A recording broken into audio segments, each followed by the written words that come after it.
Professeur Dotzenberg, on rêve ou pas quand on dit à quand une cigarette qui ne serait pas nocive? Alors à supposer Les même que... fabricants de tabac ont Oui. fabriqué des cigarettes pas toxiques sans nicotine, personne n'en achète. Ah oui. Les gens achètent les cigarettes pour avoir leur drogue, et si on veut avoir seulement la nicotine, on va chez le pharmacien, on achète des substituts nicotiniques qui ont le même effet.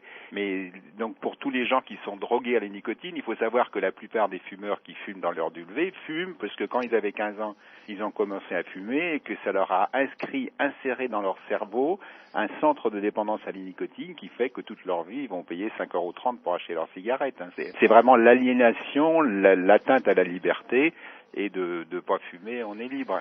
On entend parler Oui. de plusieurs milliers de personnes qui n'auraient jamais directement fumé, mais Oui. du fait de leurs proches, du fait de leur employeur, du fait de leurs collègues, seraient directement victimes de cancer ou de maladies des bronches. Alors qu'en est-il de ces chiffres sur le tabagisme passif? Donc vers les années 85, au moment de du vote de la loi E20, on savait que le tabagisme passif était mauvais pour la santé. D'abord en termes de cancer du poumon, sur des grosses études, 90 000 femmes japonaises avec mari fumeur et 90 000 avec mari non fumeur.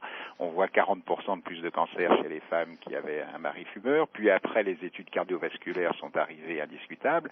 Mais surtout, depuis 3 ans maintenant, c'est donc tout récent, on a la preuve que d'arrêter d'exposer au tabagisme passif sauve des vies.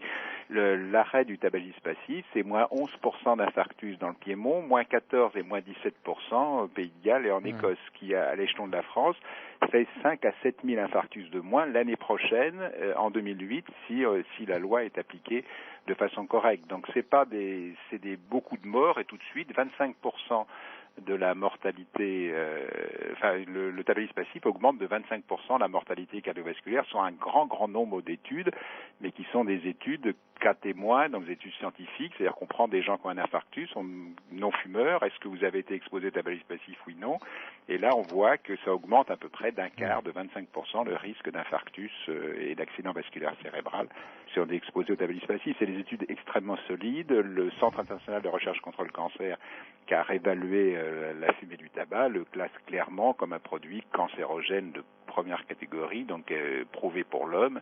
Et c'est pour ça qu'il est inacceptable maintenant, avec ce qu'on sait depuis 2004, de continuer à exposer à la fumée passive les gens.